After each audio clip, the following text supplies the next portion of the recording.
Zinedine Zidane en deuil, ces mots bouleversants après la mort de Roland Courbis. Le monde du football français s'est réveillé avec un voile de tristesse ce 12 janvier. Roland Courbis, figure indéboulonnable et voix rocailleuse du ballon rond, s'est éteint à l'âge de 72 ans, au-delà des statistiques et des trophées. C'est le témoignage bouleversant de son plus illustre disciple, Zinedine Zidane, qui est venu rappeler l'immensité de l'homme derrière l'entraîneur. Pour comprendre la douleur qui étreint aujourd'hui Zinedine Zidane, il faut remonter le temps, au début des années 90. Sur les pelouses du parc Lescure à Bordeaux. À cette époque, Zidane n'est pas encore l'icône mondiale que le monde s'apprête à aduler. Il est un jeune milieu offensif au talent brut, timide et prometteur. En face de lui, un homme au caractère bien trempé, Roland Courbis. Entraîneur des Girondins entre 1992 et 1994, Courbis ne s'est pas contenté de diriger Zidane, il l'a deviné. Avec son flair légendaire, il a perçu l'exceptionnel sous l'ordinaire, cette vision de jeu chirurgical et cette intelligence hors norme. C'est sous l'aile de cet homme entier que le jeune prodige a forgé son armure. Mieux encore, c'est à Roland Courbis que l'histoire doit l'une des patronymes les plus célèbres du sport mondial. C'est lui qui, le premier, l'a baptisé Zizou. Un mec attachant, entier, l'hommage d'un fils spirituel. Zinedine Zidane, d'ordinaire si réservé sur sa vie privée et ses émotions, n'a pu contenir sa peine à l'annonce du décès de son mentor. Sur ses réseaux sociaux, les mots du champion du monde 98 ont résonné comme un dernier au revoir, empreint d'une sincérité désarmante. Je viens d'apprendre la disparition de Roland. Je suis triste, très ému.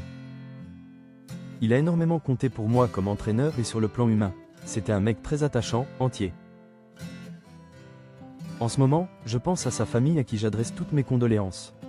Repose en paix, Roland. Ce message, court mais d'une rare intensité, a immédiatement touché le cœur des supporters. Il rappelle que derrière les tactiques de jeu et les carrières de stars se cachent des liens humains indéfectibles. Des relations de confiance qui changent le destin d'un homme. Roland Courbis, un destin en 3 actes. La vie de Roland Courbis fut un roman dédié à sa passion. Le premier acte fut celui du joueur, défenseur rugueux et triple champion de France. Le second fut celui du bâtisseur, l'entraîneur passionné qui a vu passer entre ses mains des légendes comme David Ginola ou Claude Makélélé, insufflant à chacun cette grinta méridionale qui le caractérisait. Enfin, le troisième acte, sans doute le plus populaire, fut celui du conteur. Au début des années 2000. Il délaisse le banc de touche pour les studios de radio et de télévision, notamment sur RMC.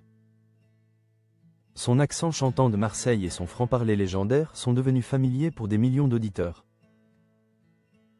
Roland ne commentait pas le football, il le vivait, il le transpirait, avec une gouaille. Et une authenticité qui manque déjà cruellement au paysage médiatique. L'annonce de sa mort sur les ondes de RMC a déclenché une vague d'hommages unanimes. Des terrains de Ligue 1 aux rédactions sportives, tous pleurent l'absence de ce personnage plus grand que nature.